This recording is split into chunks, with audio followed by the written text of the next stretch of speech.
오늘 요한복음 4장 1절부터 18절까지 본문 말씀이고요. 사마리아 여인의 목마름이란 제목으로 같이 말씀 나누겠습니다. 요한복음 3장에서는 예수님께서 니고데모와 만나셔서 예수님께서 주시는 생명이, 예수님께서 주시려는 이 영생이라고 하는 것이 어떻게 얻을 수 있는지, 성령으로, 물로, 위로부터 태어나야 된다라고 말씀하셨죠. 그리고 그 성령으로, 물로 새롭게 태어난 자, 그 자의 예로 세례 요한을 말미에 보여주셨습니다. 자기 자신을 완전히 부인하고 예수 그리스도 그가 흥하여만 하고 나는 쇠하여만 한다라고 고백을 했죠. 그리고 그 예수 그리스도께서 흥하다면 나는 그것으로 신랑의 친구가 느끼는 그러한 기쁨으로 충만하다라고 고백했던 자, 그런 자가 위로부터 난 자라는 거죠. 오늘 요한복음 4장에서는 또 새로운 사람을 만나십니다. 그 새로운 사람은 이 사마리아 성에 있는, 성이라고 하는 것은 요즘으로 치면 시죠, 도시, 사마리아 도시에 있는 수가라고 하는 마을, 여기에 살고 있는 여인을 만나는 그런 장면입니다. 4장 1절부터 3절까지는 그 수가성, 사마리아 성에 들어가시게 된 본문 배경을 이야기하고 있는데요. 예수께서 제자를 삼고 세례를 베푸시는 것이 요한보다 많다 하는 말을 바리새인들이 들은 줄을 주께서 아신지라 유대를 떠나서 다시 갈릴리로 가실세라고 이야기를 하죠. 세례 요한의 사역이 어떻게 보면 시들해지고 예수님의 사역이 크게 부흥하는 일이 3장 말미에 일어났습니다. 그리고 이 사실은 요한과 요한의 제자들 뿐만이 아니고 바리새인들에게까지도 이 소문이 퍼다했고 바리새인들마저도 그러한 사실들을 요즘에 알고 있다라는 것을 예수님이 인식하셨다라고 1절에서 이야기를 합니다. 그런데 이 사실을 인식하시자마자 예수님께서 하시는 행동이 유대를 떠나서 다시 갈릴리로 돌아가시는 것을 보여주십니다. 왜 예수님은 이 사실을 알고 난 이후에 갈릴리로 돌아가셨는가? 우리가 질문해 볼 수 있겠죠?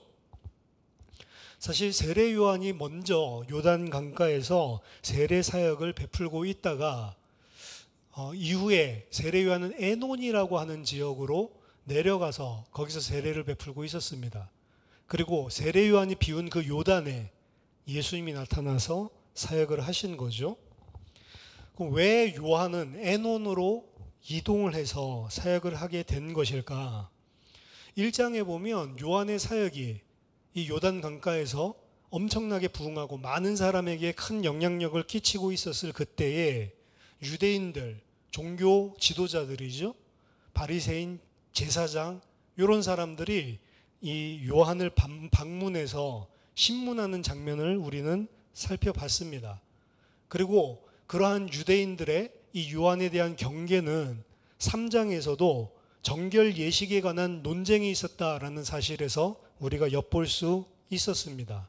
즉 세례 요한이 사역이 엄청나게 커지고 많은 사람에게 영향력을 미치고 있었을 때 종교 관리들은 이 사람이 메시아인가라고 하는 그냥 순수한 관심이 아니라 이 사람의 사역에 대해서 어떻게 보면 약간 배타적으로 부정적인 것들이 많이 있었던 것 같습니다. 그렇기 때문에 논쟁도 벌이고 계속 이 사람을 신문하듯이 그렇게 이야기를 하고 하는 거죠. 결국에 요한이 어떻게 보면 그러한 종교적인 싸움, 어떤 다툼, 경쟁 이런 부분들 때문에 에논으로 자리를 옮겨서 사역했을 가능성이 크다라고 생각을 합니다.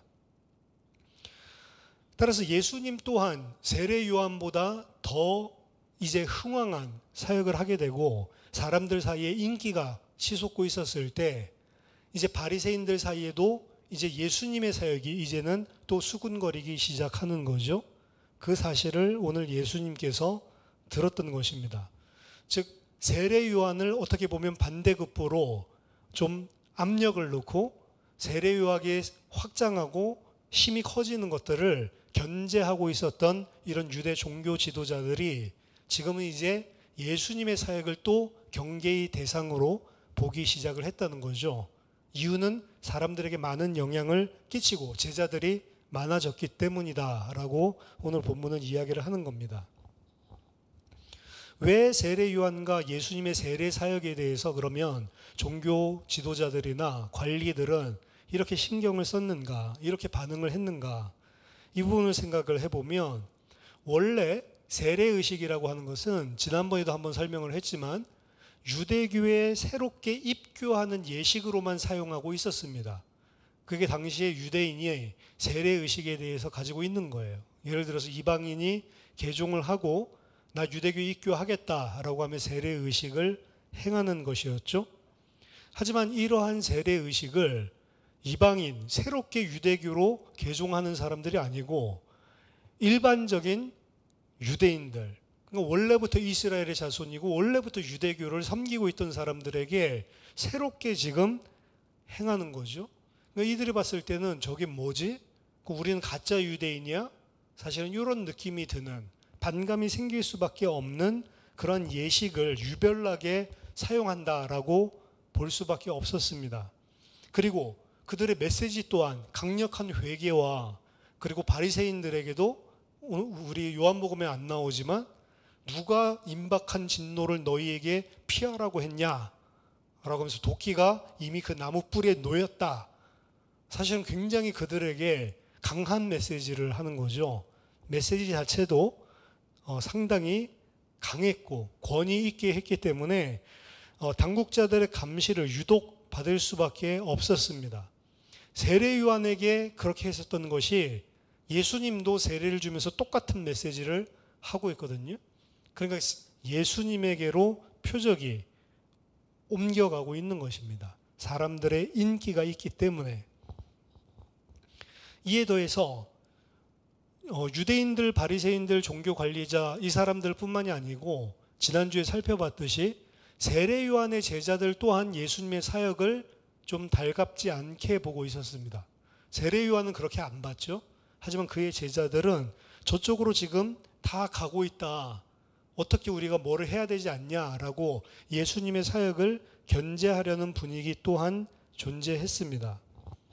그래서 세례 요한의 사역과 예수님의 사역은 세례 요한의 입장에서 본다면 대립되는 사역이 전혀 아니었음에도 불구하고 이것을 잘 이해하지 못하는 세례 요한을 따르는 자들은 예수님의 사역과 세례 요한의 사역이 대립적인 것이다 라고 보려고 하는 시도가 많이 있었습니다. 예수님께서 그런 우려 또한 느끼신 것이죠. 따라서 예수님은 한편으로는 그런 유대인들이나 그리고 세례 요한의 제자들, 그러한 사역들, 이들을 떠남으로써 잠재적인 위험이나 갈등 요소를 없애고자 이 갈릴리를 향해서 떠나셨다라고 볼 수 있습니다. 하지만 또 다른 한편으로는 항상 예수님의 사역 요한복음 안에서 보면 사람들의 엄청난 환호를 받으면 사실은 그 환호받는 곳에 예수님께서 머무신 적이 거의 없습니다. 환호 받으면 오히려 한적한 곳으로 나가시는 거죠. 사람들이 환호하고 들뜰 때에 예수님은 항상 그들을 피하시고 멀리하시고 혼자 하나님을 바라볼 수 있는 장소, 그리고 그 사람들이 없는, 따라올 수 없는 곳으로 피신해서 움직이는 그러한 사역의 패턴들을 보여줍니다. 즉 예수님은 지속적인 사역의 패턴은 사람들의 환대나 열광을 기뻐하지 않았다라는 것에 있습니다. 오히려 그러한 사람들의 반응이 있을 때마다 예수님은 그것 뒤로 하시고 다른 곳으로, 한적한 곳으로 물러갔음을 우리가 볼 수가 있습니다. 이거 보통 사역자들은 오늘날에 그렇지 않죠. 사람들이 열광하고 은혜 받고 뭐가 사람들이 많이 모여들면 이제 하나님이 역사하나 보다라고 생각을 하고 거기에서 더 힘을 얻고 거기에서 더 어떻게 보면은 이 하나님의 일이라는 확신을 가지게 되는 게 이게 이제 일반적인 오늘날 사역자들의 그런 심리인데 예수님께서는 하나님의 역사가 사람들의 호응의 여부랑 상관없다라는 것을 분명히 하셨습니다. 사람들이 호응하는 이유, 그 사람들의 속에 무엇이 있는지를 알고 계시는 거죠. 진짜 하나님의 표적을 본 것이 아니고 다른 것 때문에 호응하고 열광하고 있다라는 것을 예수님은 간파하십니다. 그래서 예수님은 이걸 분명히 하셨어요. 하나님의 역사, 하나님이 하시는 일의 사역은 사람들의 호불호와 상관이 없다. 사람들이 좋아하고 열광한다고 해서 하나님의 일이 아니고, 사람들이 싫어한다고 외면한다고 해서 하나님의 일이 아닌 것도 아니고, 사람들과는 상관이 없다는 거죠. 어떻게 보면 그러한 사람들의 반응이 하나님의 순수한 인도를 받지 못하게 될 가능성들을 차단하셨던 게 예수님의 사역의 행적이었습니다. 그리고 어떻게 보면 우리들에게 가장 요구하는 것일 수도 있죠. 하나님의 일을 올바르게 한다고 해서 사람들이 부응하고 열광하는 것은 아니다라는 거죠. 물론 그렇다고 해서 반대급부로 사람이 전혀 호응 안 하는 게 하나님의 일이다, 그것도 아닙니다. 중요한 거는 사람의 호응 여부랑 상관없다라고 하는 거죠. 우리도 하나님의 일을 해가는 데 있어서 이 부분을 항상 명심해야 됩니다. 사람이 아니고 하나님 앞에 서서 하는 거죠. 예수님은 어떻게 보면 이러한 사람들의 호응을 멀리하고 도리어 더 진중하게 하나님의 사역을 할 수 있는 곳으로 이동을 하셨다라고 오늘의 배경을 볼 수가 있습니다. 그리고 그 하나님이 사역할 수 있는 곳, 하나님이 사역하기를 원하시는 곳, 그곳은 오늘 4장에서 유대 땅이 아니고 유대인들이 그렇게 혐오하던 사마리아 땅이 되는 거죠. 어떻게 보면 이것도 사람으로서는 갈 수 없는 지역으로 간 것입니다. 어떻게 보면 자신을 환대해 주는 사람들을 떠나서 자신을 유대인이기 때문에 사마리아인들 또한 싫어했거든요. 자신을 어떻게 보면은 밀어내고 자신을 저항하는 그 지역으로 오히려 옮기시는 패턴을 볼 수가 있습니다. 하나님의 사역이죠, 이게. 그리고 그 하나님의 사역에 예수님은 순종해서 가는 모습을 보여줍니다. 4절에 보니까 사마리아를 통과하여야 하겠는지라 라고 번역을 해놨는데요. 원문은 더 정확한 의미는요, 사마리아를 반드시 통과해서 가셔야만 했다라고 하는 것입니다. 그럼 유대 땅에서 갈릴리는 북쪽에 있거든요. 유대 땅에서 갈릴리로 올라가려면 사마리아를 반드시 통과해야만 하셨다라고 이야기하는데, 지리적으로는 사실은 사마리아를 통과하지 않고도 갈 수가 있죠. 지금 예수님께서 사역하시던 유대 땅에서 사마리아로 가려고 하면 오히려 최단거리로 북쪽으로 올라가면 사마리아 가장자리로 사마리아를 거치지 않고 올라가는 길이 있었다라고 또 이야기를 하고요. 만약 그게 아니고 좀 더 동쪽에 있었다 치더라도 보통 유대인들이 사마리아 땅을 밟기를 싫어해서 요단강 건너가서 동편의 트랜스조단 지역으로 북쪽으로 올라가서 다시 사마리아를 지나면 그 위쪽 갈릴리 접경 지역에서 요단강을 서쪽으로 넘어와서 이 갈릴리로 움직였다라고 이야기를 합니다. 그러니까 꼭 사마리아를 통과할 필요는 없는 거죠. 게다가 사마리아를 싫어했던, 혐오했던 유대인들 중에는 좀 전에 이야기했던 삥 둘러서 가는 거죠. 강을 2번이나 건너면서까지 그렇게 돌아가는 길 또한 존재를 했습니다. 여러분들 설교를 많이 들어서 아시겠지만 유대인들은 사마리아를 극혐해서 이렇게 삥 둘러가는 경로를 사용했다라고 여러분들이 많이 들으셨을 겁니다. 하지만 실제로는 요세푸스의 자료를 보면 그렇게 삥 둘러가는 경우는 거의 없었다고 합니다. 진짜로 어떤 혐오하는 사람은 그렇게 했겠지만 일반적으로 대부분의 유대인들은 그냥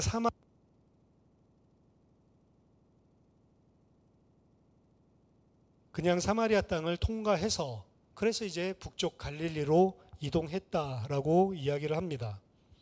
그럼에도 불구하고 오늘 이 본문에서 보여주는 사마리아를 반드시 통과해야만 한다라고 하는 것은 사실은 답은 아니죠.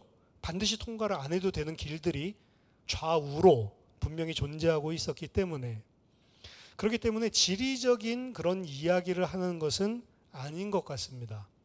사마리아에 대해서 조금 설명을 더 드리면요, 사마리아는 이스라엘이 그 솔로몬 이후의 아들 르호보암 때 북왕국과 남왕국으로 갈라집니다. 그래서 남쪽을 유다라고 이야기하고 북쪽을 이스라엘이다라고 이야기를 하죠. 이스라엘은 10지파, 그리고 아래는 뭐 2지파 반 정도, 그 정도로 배분되어 있는 그런 남왕국, 북왕국으로 나뉘어져 있었는데, 사마리아는 북왕국에 속한 수도입니다. 북왕국의 수도, 남왕국의 수도는 당연히 예루살렘이 되는 거고요. 북왕국도 수도가 있었죠. 오므리 왕 때 사마리아를 수도로 건설을 합니다. 그래서 북왕국 전체를 우리는 지금 북이스라엘이라고 보통 오늘날 명명을 하지만, 그 당시에는 북이스라엘을 그냥 사마리아라고도 이야기를 했습니다. 북이스라엘 전체를요. 북왕국은 BC 722년경에 아수르에 의해서 멸망을 당하게 되는데요. 아수르가 그 북왕국을 점령하고 난 이후에 사마리아에 있는 모든 부유한 이스라엘, 그러니까 모든 부유했던 이스라엘 사람들, 높은 공직을 가지고 있거나 경제적으로 부유했던 유력한 자들을 전부 다 그 땅에서 다른 곳으로 전부 이주를 시킵니다. 5개에서 7개 나라로 서로 뿔뿔이 흩어지게 이주를 시키고, 그 땅에는 그 부유한 사람들 대신 외국인들을 강제로 이주를 시켜서 서로 혼합 정책을 벌였죠. 그래서 이 외국인들은 그 당시 남아있었던 북이스라엘의 사람들과 통혼하였을 뿐만 아니고, 자신들 이전에 섬기고 있었던 그 이방 민족, 섬기고 있었던 이방 종교들을 다 가지고 와서 사실은 이 종교적인 혼합이 일어납니다. 그렇기 때문에 남유다 쪽은 바벨론의 포로를 훨씬 뒤죠. 한 140년 후 BC 586년경에 바벨론으로 남유다도 망해서 포로로 끌려가고 70년 만에 고레스 왕 때 귀환을 하게 되는데, 이 남유다는 그런 아시리아 같은 정책을 펼치지 않았기 때문에 순수 혈통을 나름대로 유지할 수 있었지만, 북이스라엘, 이 북왕국, 사마리아를 중심으로 한 북왕국은 혼혈 정책을 통해 가지고 종교도 짬뽕, 문화도 짬뽕, 정치적인 견해도 짬뽕, 모든 게 다 짬뽕이 됐단 말이죠. 그래서 바벨론에서 돌아왔을 때 예루살렘 성을 재건할 때, 성전을 다시 재건하는 사역을 할 때 사마리아인이 돕겠다라고 했을 때 거절했습니다.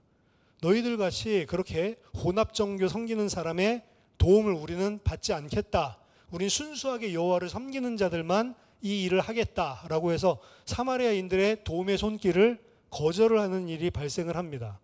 그러니까 사마리아인은 그 성전을 못 쌓도록, 나중에 또 성벽을 쌓지 못하도록 엄청난 방해 공작을 정치적으로 펼치죠. 그래서 실제로 중단되는 일들이 벌어졌었고요. 그러니까 이제 철천지 원수가 된 겁니다. 이제 단순하게 저것들은 섞였다 이 정도가 아니고, 하나님의 일을 하려고 하고 하나님의 성전을 재건하는 일을 방해하는 배척 세력이 되었단 말이죠. 게다가 BC 400년경에는 이제는 예루살렘 남유다랑 완전히 다른 길로 가기 시작합니다. 그래서 사마리아인들은 이제 예루살렘 성전을 가는 게 아니고 그리심산에다가 자기네들 나름대로 성전을 만들게 됩니다. 이거 완전히 우상숭배죠.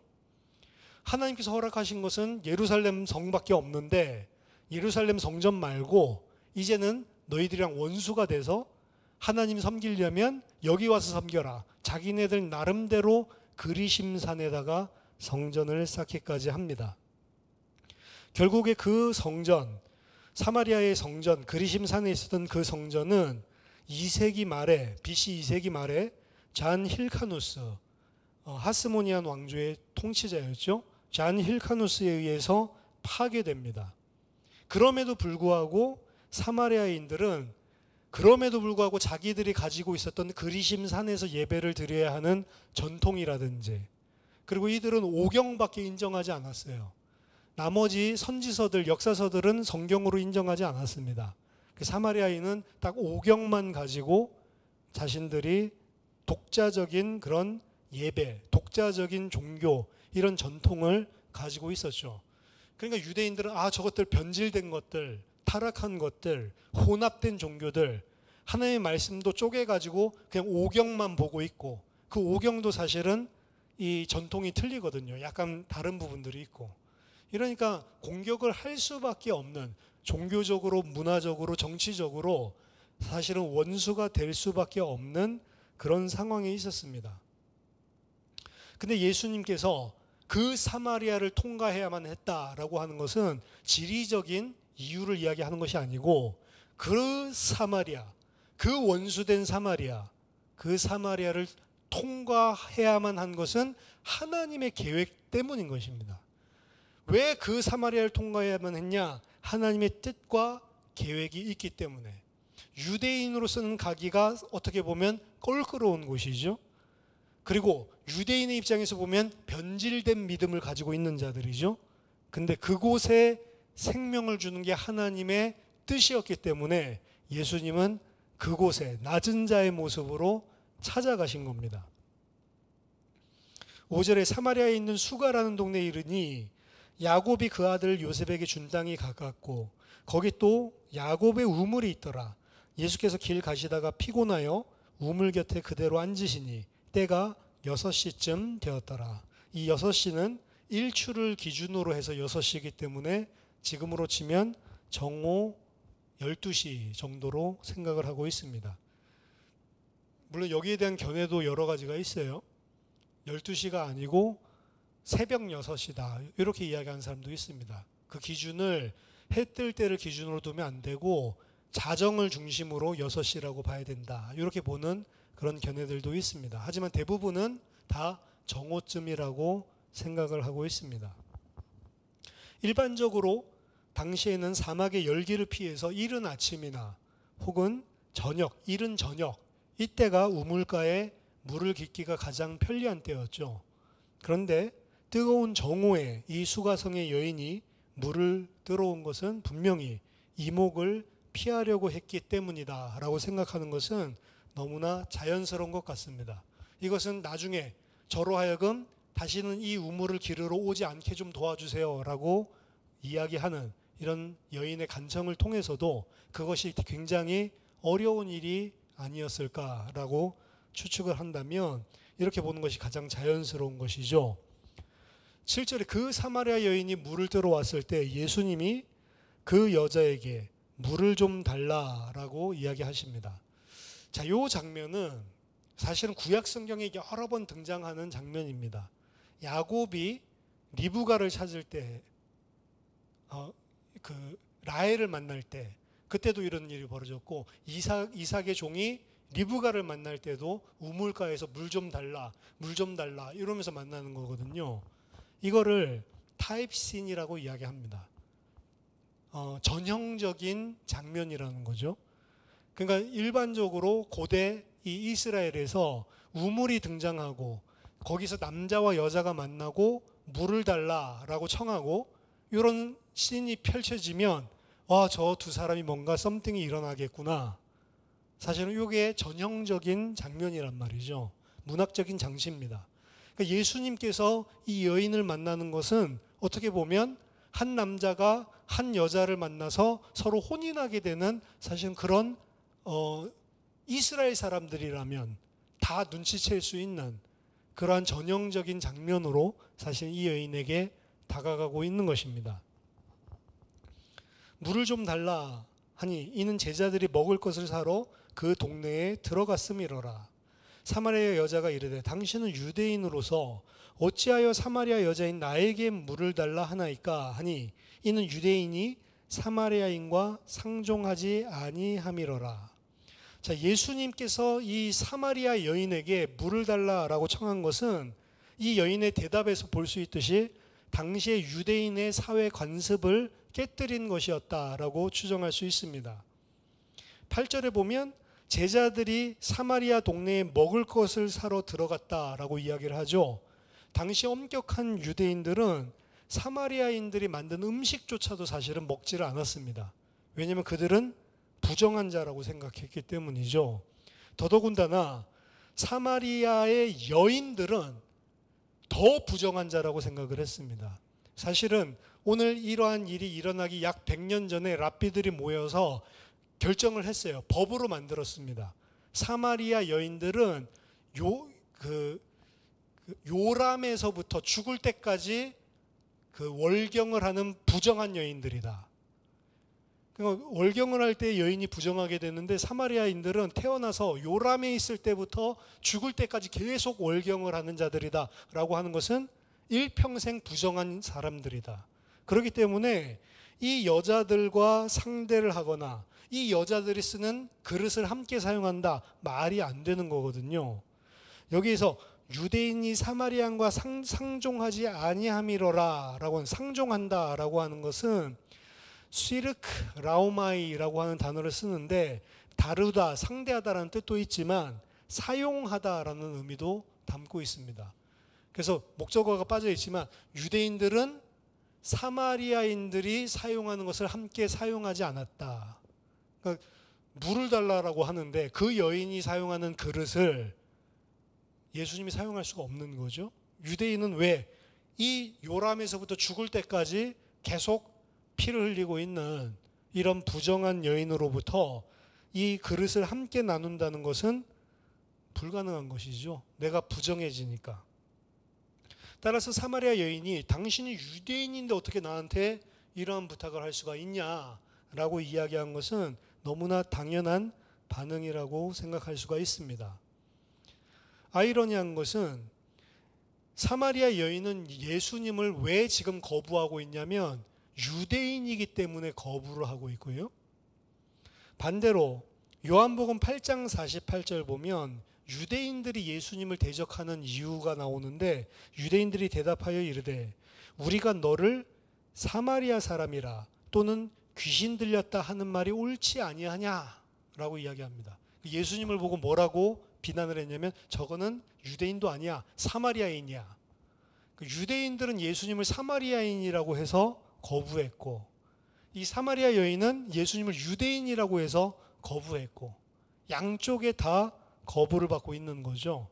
이게 사실은 요한복음의 처음에 빛이 왔지만 자기 백성 그리고 어둠 이들이 깨닫지 못했다라고 하는 것을 여실히 보여주고 있는 겁니다.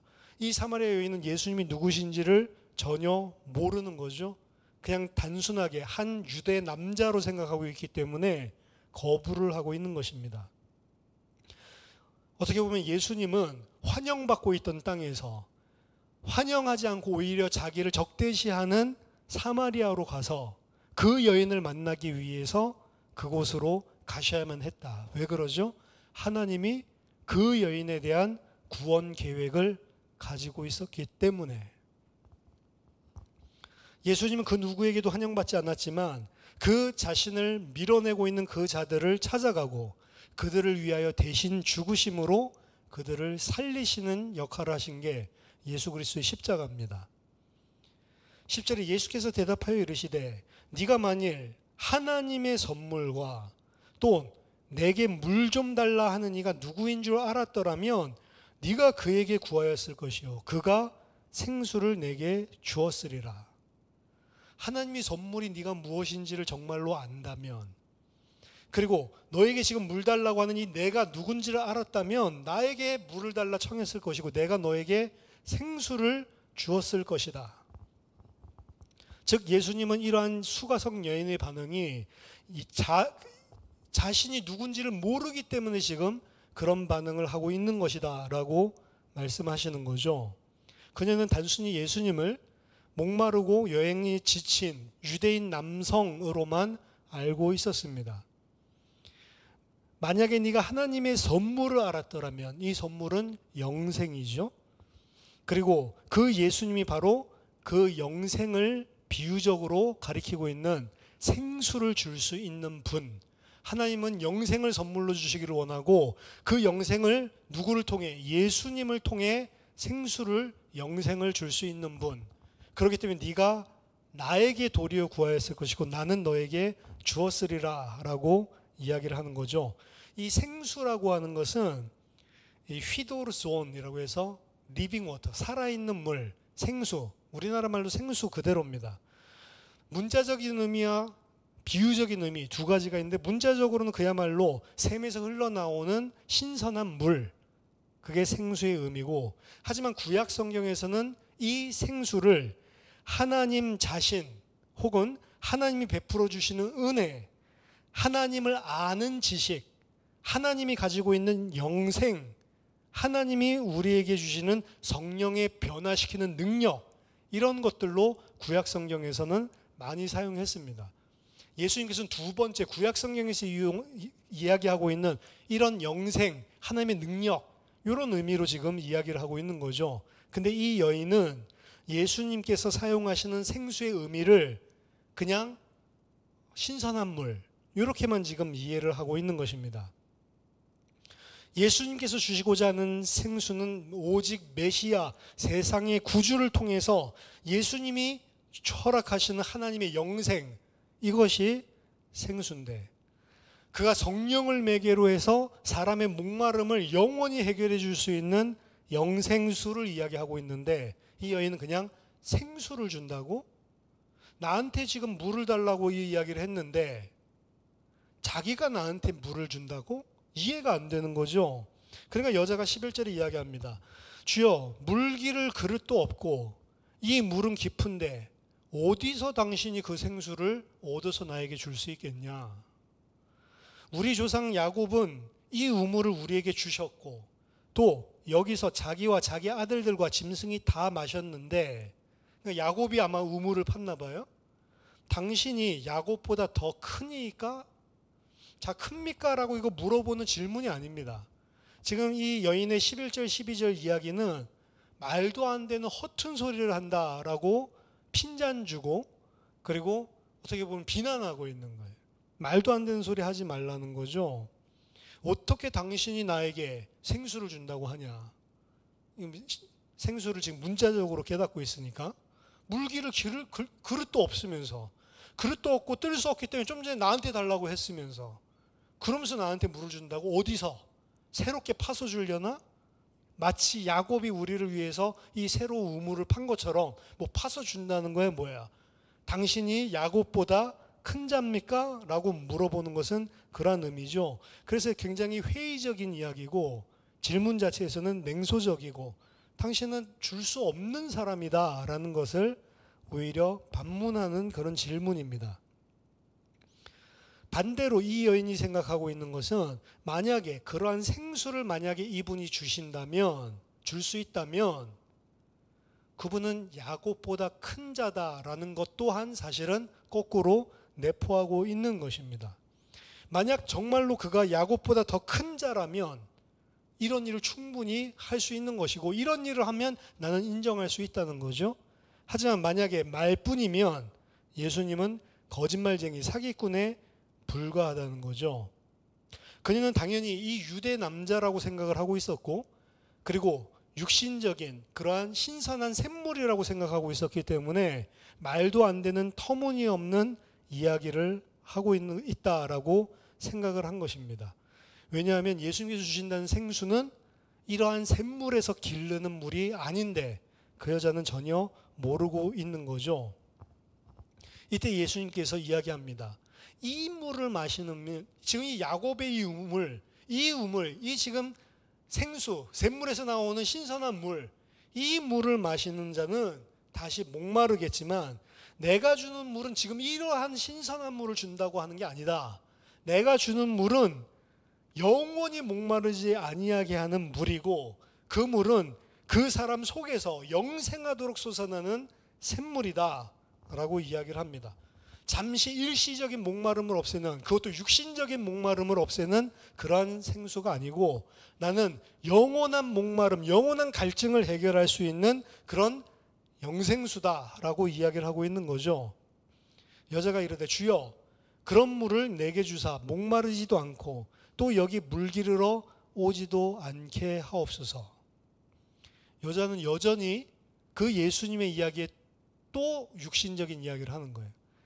그러니까 이 요한복음은 니고데모 이야기도 그렇지만 예수님은 계속 영적인 이야기를 하는데, 대화 상대는 계속 육신적인 이야기를 합니다. 영적인 이야기가 뭔지 깨닫지를 못해요. 니고데모도 그랬잖아요. 위로부터 나야 된다라고 하는데 그거 거듭난다라고 깨달아가지고 그거 어떻게 엄마 뱃속에 들어갔다 다시 나온 육신으로 듣죠. 예수님 계속 영적인 이야기, 위에 거 이야기를 하고 있는데 이 여자 또한 마찬가지입니다. 그런 물이 있어요? 먹으면 목마르지 않는 거? 그런 물을 나에게 있다면 달라. 그럼 내가 물기르러도 오지 않아도 될 건데 육신적인 물 이야기를 하는 거죠. 요한복음 6장 63절에 예수님은 살리는 것은 영이니 육은 무익하니라. 내가 너희에게 이른 말은 영이요 생명이다. 예수님은 육신을 이야기하는 것이 아니고 예수님의 말씀은 영이고 생명의 이야기를 하고 있는 것이다 라고 이야기합니다. 육신적인 것은 무익하다는 거죠. 즉 예수님이 이야기하고 있는 목마름과 이 여인이 생각하고 있는 목마름은 다른 목마름이에요. 예수님은 영적인 목마름, 영적인 갈급함을 이야기하고 있는 거고 이 여자는 그냥 육신적인 목마름, 갈급함만을 이야기하는 거죠. 이 여자는 육신적인 갈급함을 해결해 줄 신선한 물 이야기를 하고 있는 거고 예수님은 영적인 갈급함을 영원히 해결해 줄 생명의 물 이야기를 하고 있는 거죠. 전혀 다른 이야기를 서로 대화를 오고 받으면서 하고 있는데 전혀 다른 이야기를 하고 있는 것입니다. 이 영적인 갈급함을 해결하여 주시겠다라고 하는 약속은 이미 구약 성경에서 약속하신 것입니다. 이사야서 55장 1절부터 보면 오호라 너희 모든 목마른 자들아 물로 나오라 돈 없는 자도 오라 너희는 와서 사 먹되 돈 없이 값 없이 와서 포도주와 젖을 사라 너희가 어찌하여 양식이 아닌 것을 위하여 은을 달아주며 배부르게 하지 못할 것을 위하여 수고하느냐 내게 듣고 들을지어다 그리하면 너희가 좋은 것을 먹을 것이며 너희 자신들이 기름진 것으로 즐거움을 얻으리라. 너희는 귀를 기울이고 내게로 나와 들으라. 그리하면 너희의 영혼이 살리라. 내가 너희를 위하여 영원한 언약을 맺으리니 곧 다윗에게 허락한 확실한 은혜이니라. 내게 나와서 내 말씀을 들으라. 아무런 값도 없이 내게 나와서 나의 말을 들으라. 그러면 어떻게 한다고요? 목마른 자들은 내게 와서 먹으라. 마시라. 그러면서 뭐라고 해요? 내 말을 들으라. 듣고 들어라. 그러면 너희들에게 너희의 영혼이 살아나는 일이 벌어지고 그리고 너희들이 영원한 언약을 나와 맺게 된다. 지금 예수님께서 주시려고 하는 물은 이 물을 이야기하고 있는 거거든요. 사실은 사마리아인들이 오경을 보고 있었지만 사마리아인들 또한 사마리아인들은 메시아 그리스도라고 부르지 않았고요. 이들은 타헵이라고 불렀습니다. 그 메시아랑 똑같은 건데 이들 이제 발음으로는 타헵. 타헵이 앞으로 오시면 우리에게 넘치는 물을 줄 것이다 라고 하는 게 사마리아 예배 드릴 때 예식서 속에 고백이 있어요. 그러니까 이들은 항상 그들에게 넘치는 물을 주실 타헵이 올 거다라고 이야기를 하고 있었지만 지금 그 물을 주시겠다라고 하는데 그 물이 무엇인지를 전혀 못 깨닫고 있는 거죠. 이때 예수님께서 그러한 물을 내게 주십시오. 다시는 우물을 기르러 오지 않게 해주십시오. 라고 이야기하는 그 여인에게 갑자기 뜬금없이 가서 네 남편을 불러와라. 이야기를 합니다. 그러니까 여자가 대답하죠. 나는 남편이 없습니다. 예수님께서 네가 남편이 없다는 말이 옳도다. 너에게 남편 5이 있었고 지금 있는 자도 네 남편이 아니니 네 말이 참되도다. 어떻게 보면 문맥상 연결이 잘 안 되고 갑자기 뜬금포 질문을 예수님께서 던지는 것처럼 보이거든요. 근데 예수님의 이러한 질문은 사실 어떻게 그걸 알았지? 이 여인의 이런 신적인 예수님의 신분, 아 이분이 하나님이시구나, 그냥 사람이 아니구나 라고 하는 것을 보여주는 것이지만 예수님께서는 그냥 이 문맥 속에서는 내가 신적인 존재다라는 것을 알려주려는 의도가 아니고요. 여기서 예수님께서 그 질문을 던지는 것은 너는 지금 목이 마르고 육신적인 목이 마르고 육신적인 갈급함이 있다라고 하는데 그 육신적인 목마름, 육신적인 갈급함이 아니라 진짜 너에게 해결해야 될 목마름, 갈급함이 있다라는 것을 알려주기 위해서 이 문제를 꺼내는 겁니다. 이 여인이 어떻게 5 남편이 있었는지는 설명하지 않습니다. 이혼을 했을 수도 있고요. 그리고 사별을 했을 수도 있고, 다 사별하지는 않았을 것 같고 사별과 이혼이 섞여 있을 수도 있는 거죠. 게다가 더 나아가서 지금은 동거하고 있는 남자가 있는 상태입니다. 어떻게 보면 이 여자는 그 갈급함을 남자를 통해서 해결을 하고 있었을지도 몰라요. 보통 일반적으로 당시 유대 사회에서 그 사회법상으로는 당연히 뭐 5번을 결혼하든 10번 결혼하든 다 허용되는 것이었지만, 유대인들 사이에서는 랍비가 인정하는 결혼은 한 사람에 딱 3번까지입니다. 한 번은 뭐 사별할 수도 있고 이혼할 수도 있고 결혼할 수도 있고, 그러니까 재혼을 몇 번까지 2번까지만 허락하는 거예요. 만약 그거 이상으로 한다라고 하면 그 사람 결혼을 아예 인정하지 않았습니다. 유대인의 랍비는요. 그리고 랍비만 그런 게 아니고 일반 유대인들도 3번을 넘어서 결혼을 했다라고 하면 저건 좀 문제가 심각하다, 이렇게 생각을 했습니다. 율법적으로. 그러니까 이 여자는 어떻게 보면은 치명적인 그러한 약점을 가지고 있는 거죠. 근데 이 여자가 왜 5사람이랑 그렇게 남편이 죽든지 혹은 이혼을 하든지 헤어졌으며, 그럼에도 불구하고 또 6번째, 보통 같으면은 아이고 답이 없네 라고 이제 결혼 안 한다, 이제 싱글로 살겠다, 이게 보통일 것 같은데, 오히려 이 여자는 지금도 또 다른 남자와 살고 있거든요. 왜요? 예수님의 지금 이 질문은, 너는 지금 그 남자를 통해서 갈급함을, 목마름을 해결하려고 하는데 그게 답이 아니라는 거죠. 또한 네 자신이 해결할 수 없는 영적인 갈급함을 가지고 있는 자다라고 하는 것을 직시하게 만드는 거죠. 이 여자는 어떻게 보면 다른 사람에게 차마 말할 수 없는 사회적으로 지탄받는 그런 결혼 생활을 하고 있는 여자였고, 그러한 결혼 생활을 할 수밖에 없었던 영혼의 갈급함을 가지고 있었던 여자였습니다. 그러니까 사람의 비난을 감수하면서라도 남자가 필요했었던 것이죠. 근데 그곳에 예수님께서 나타나셔서, 어디서 나타나셨다? 우물가에. 우물가는 어떤 장소라고요? 남자와 여자가 만나서 혼인하는 장소라고요.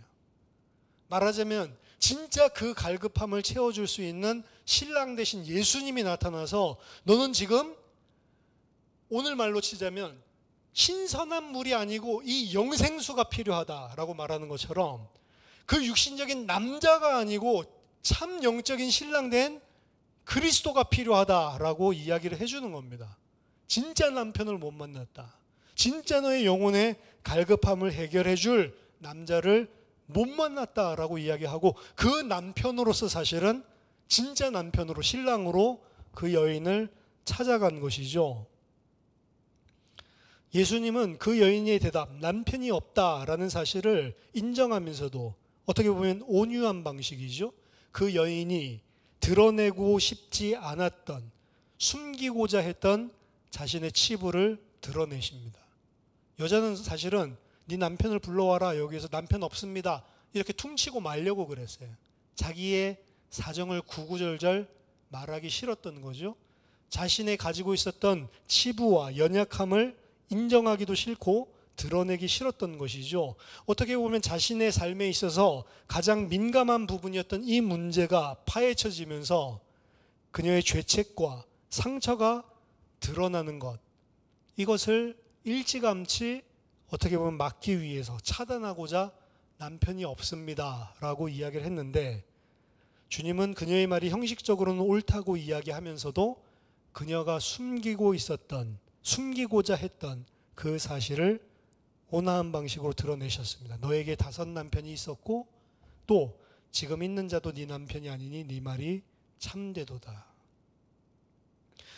예수님께서 이 여인의 숨기고자 했던 사실을 드러내시는 의도는 자명합니다.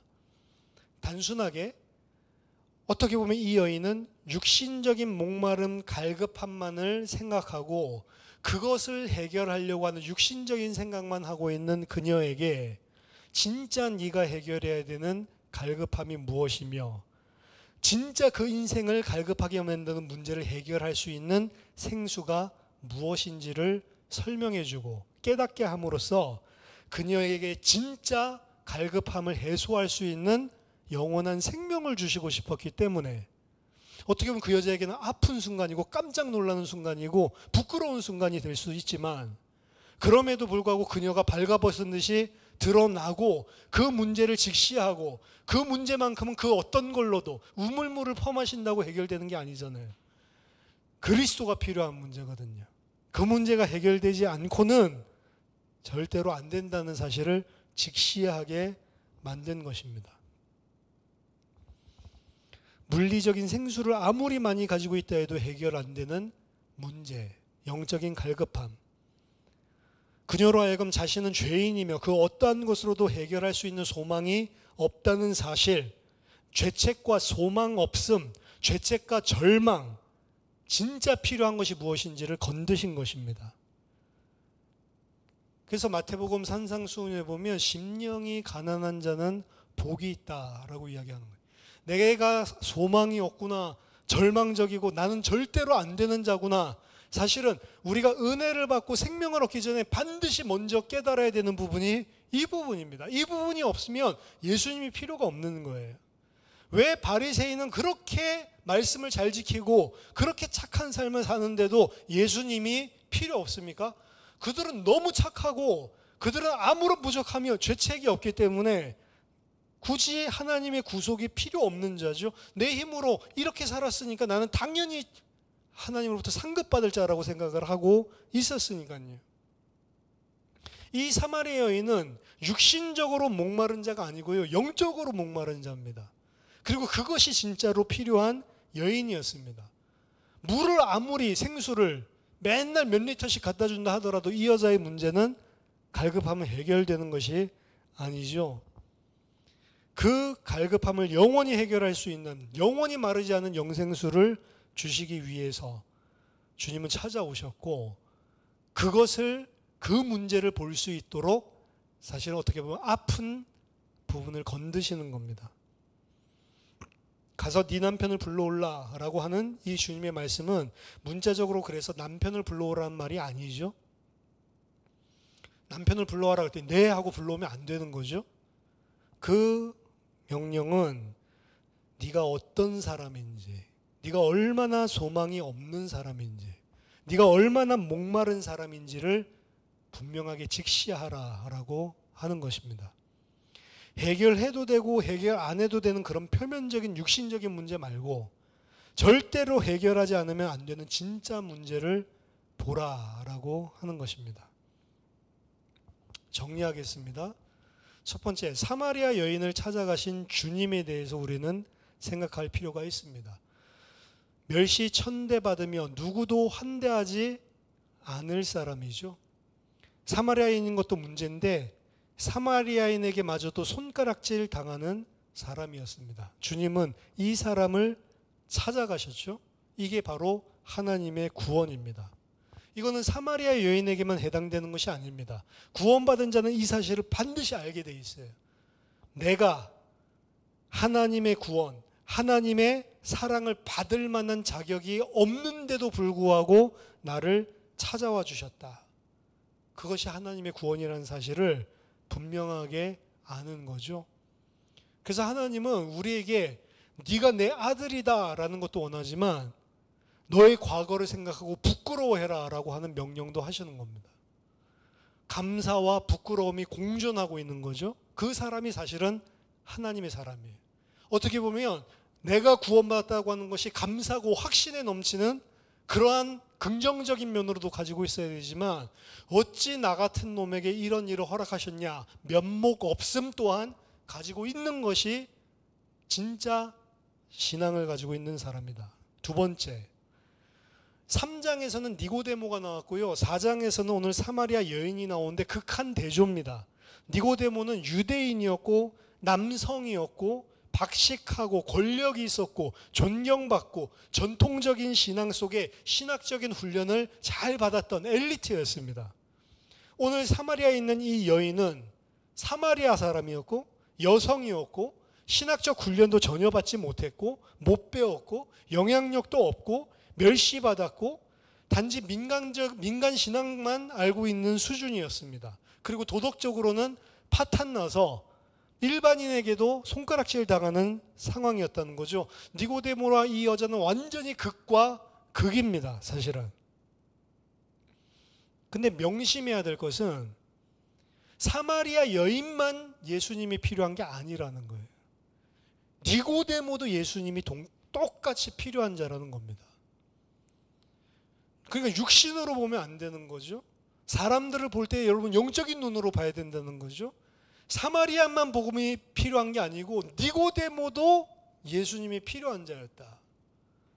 가난한 자만 복음이 필요한 게 아니죠. 육신적으로 부유한 자, 물질이 많은 자도 불쌍한 자들입니다. 이거 볼 수 있는 눈이 있어야 되는 거죠. 영적인 눈을 가지고 있어야 된다. 세 번째, 요한복음 6장 63절, 살리는 것은 영이니 육은 무익하니라. 내가 너에게 이른 말은 영이요 생명이라. 기독교인은 일반 세상과 다른 것입니다. 영적인 안목을 가지고 있는 사람들입니다. 사마리아 여자를 보는 것도, 그리고 니고데모를 보는 것도, 즉 우리가 영적인 안목을 가진다라고 하는 것은 진짜 문제가 무엇인지를 볼 수 있어야 된다.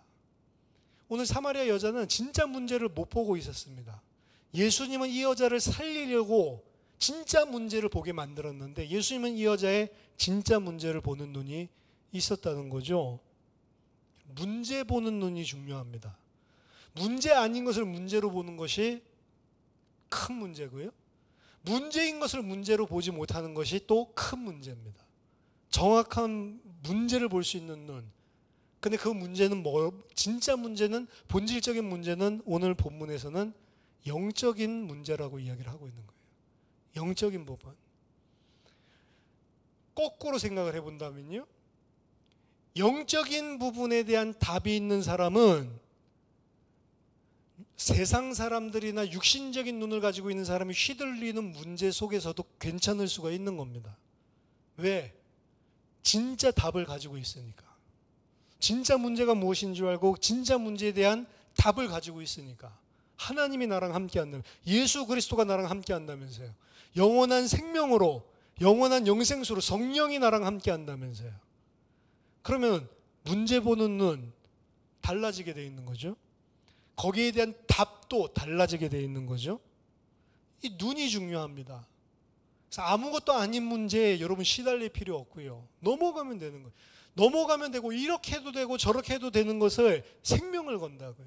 그것 때문에 마음 상하고 이렇게 하면 저렇게 하면 어떤, 아무 상관이 없는 건데, 아무 상관없는 거에 휘둘리면서 진짜 하나님이 나랑 하고 계시는 이 근본, 본질은 놓쳐버리는 거죠.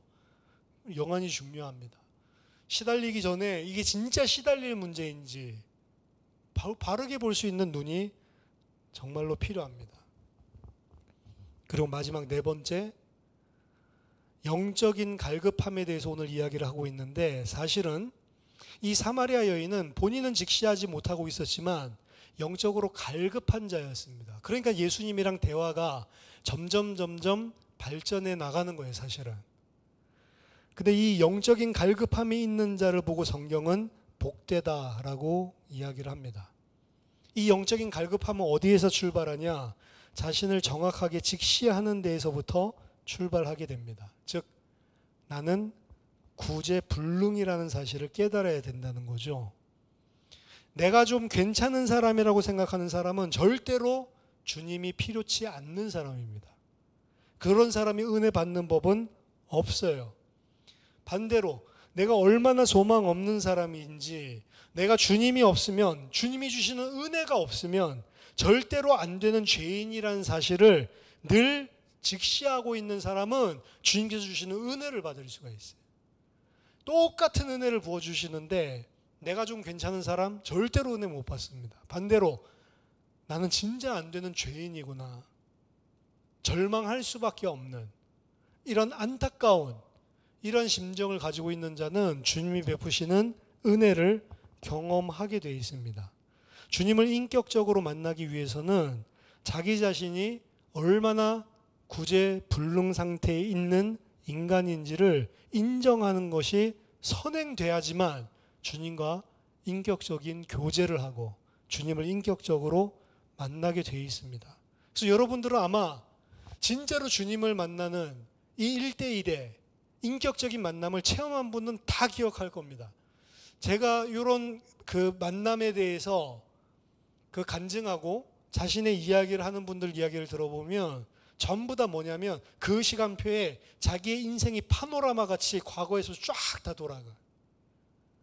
그 파노라마가 싹 다 돌아가면서 뭘 보냐? 내가 이런 죄인이었구나. 이거 보는 거예요, 사실은. 그 파노라마는.